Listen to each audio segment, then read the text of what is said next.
It's finally happening. Naughty Dog is scared. They're scared of the gamers, they're scared of the gaming industry, and they're absolutely scared of Sony. And this is the situation gamers have been waiting for, where developers can't falsely believe that the gamers will keep coming and support their games, no matter how much failures that they put out there. And I think Naughty Dog is the prime suspect for this, where they were just puffing out their chests, didn't care who hated Last of Us Part 2, didn't care who disliked Uncharted 4, didn't care who disliked the trailer for the new game, Intergalactic. And I think this is a situation we've been seeing with a lot of video gaming studios, where they felt invincible, that they can put out anything and the gamers would come no matter what. And they believe even with failure that they will get support from their gigantic supporting studios like Sony, Microsoft, and so much other developing giants. And I think that's the thing we've been seeing with Naughty Dog in particular, where they were fearless. They didn't care about the terrible products they put out there. They didn't care that the gamers were complaining about their games. They didn't care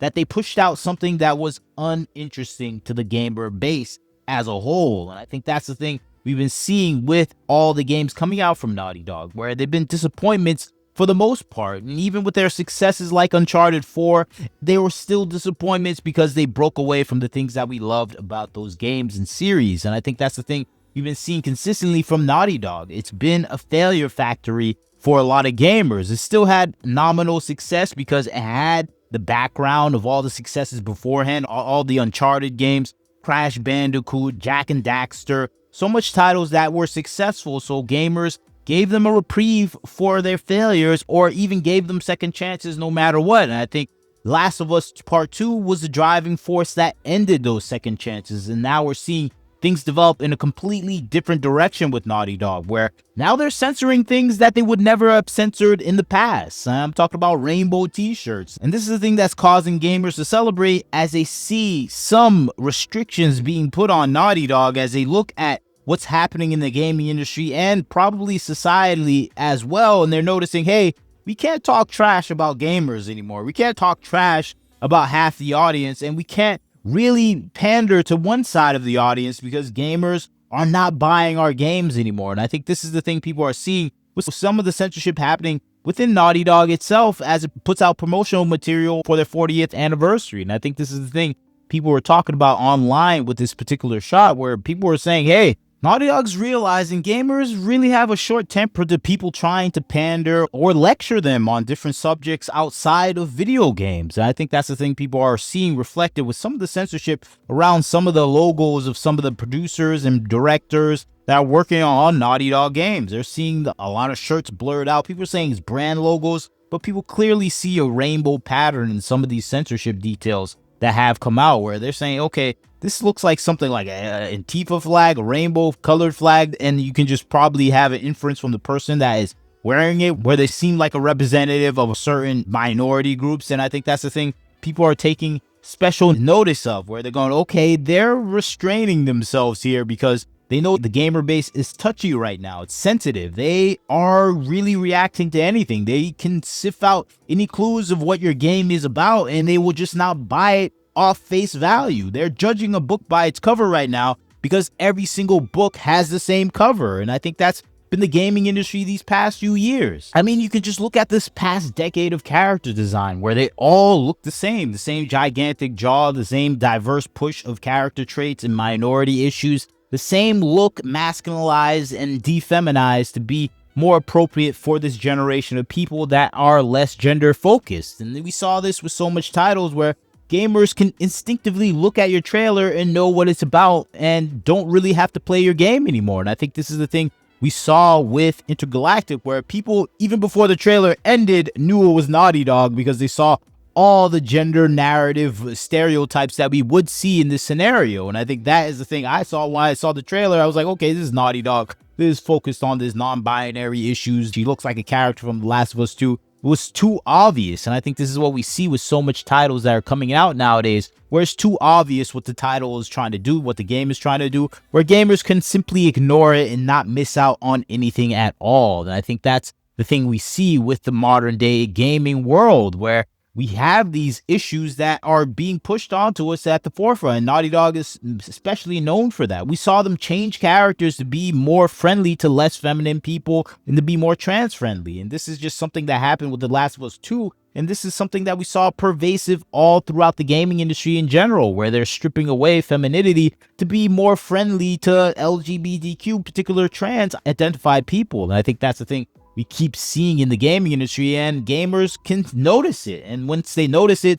they just immediately avoid your game. And I think that's what's happening with Intergalactic, where people saw the look of the game and they immediately judged it. They were like, okay, I know what this game is about. I know what it's going to do. I know what the character is going to be like. I already know the story in general, and I don't really need to play this game. And that's why the likes and dislike ratio were so off balance and off kilter, where people were disliking this game before even seeing any gameplay because they know what Naughty Dog is doing. We know the makeup of the people, the developers, and we know Neil Druckmann. We know he's just there for messaging and presentation and trying to be someone that is virtue signaling to all these political groups. So we already know the game. We don't really need to see anything more. And I think that is the thing that Naughty Dog is probably scared of right now, especially in this time with Sony trying to dwarf its interactions with Western studios, where they're trying to shift to Japanese developers, Chinese developers, and Korean developers, specifically after the many failures that have happened within the Western games development sphere. You can see this with Ubisoft, where it's had to sell all of its IPs to China because it failed with Assassin's Creed Shadows. You see this with Concord, the massive failure for Sony in and of itself, where it wasted over $500 million purchasing a studio developing a game that barely got 600 players to play it in its opening 2 weeks, where they had to shut down the entire game because it was an absolute abject failure. You see this with Square Enix, even with some Japanese studios, where they had to shut down their Western studios in Canada because they produced a terrible game like Forspoken.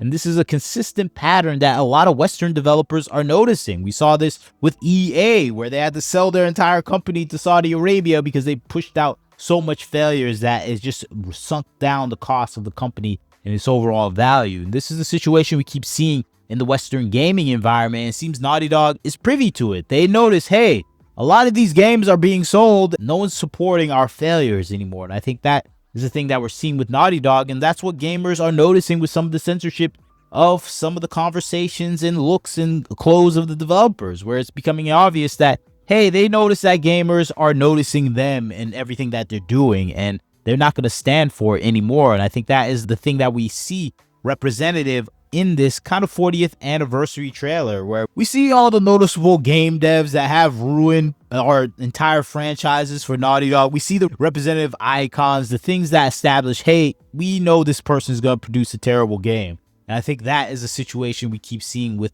the modern video gaming developer cycle right now, where it becomes obvious who's making the terrible games, and we can just look at them and we can just see the characters themselves and know what's going to happen in the future of that game. And I think that's the unfortunate thing for a lot of people that are working in the game development space. You have people that know whatever they're producing is going to be a failure, but are so dedicated to the ideals that they want to push out there that they are willing to accept that failure. And it seems like Naughty Dog is taking a different direction right now, where it looks like they're trying to actually hide their intentions, which is something you often didn't see in the past 10 years, where everyone was upfront saying, hey, I hate you, gamer. You're stupid. You're evil. You better like my game because you're a racist loser. And I'm like, what? Who's going to buy this game? And I think that's consistently what we've been seeing. And it seems like they're veering away with that, especially if they're blurring t-shirts right now. It seems like they're in a realization that, hey, this is for my livelihood. I'm getting paid by the customers. The customers are supporting my lifestyle and my overall vision of actually playing and developing video games. Maybe I should be nice to them. And it seems like this simple thing has finally caught on to video game developers at Naughty Dog, at least for the moment. But like I said, I think it's just that pressure from Western studios, because they really have a problem. At least Sony has a problem with Western studios. They don't trust them anymore. And I think it's in part of what we saw from Naughty Dog. Everything that they're producing is not in mind for a gameplay anymore. It's there for representation. And how much money can representation bring in? We just keep seeing straight up failures. And I think that is the scary thing that is probably terrifying Naughty Dog right now. But that's just my 2 cents on the situation. Maybe you disagree with me. Tell me what you think. Like, comment, share, subscribe. This is Wagner Knows Why. Catch you next time.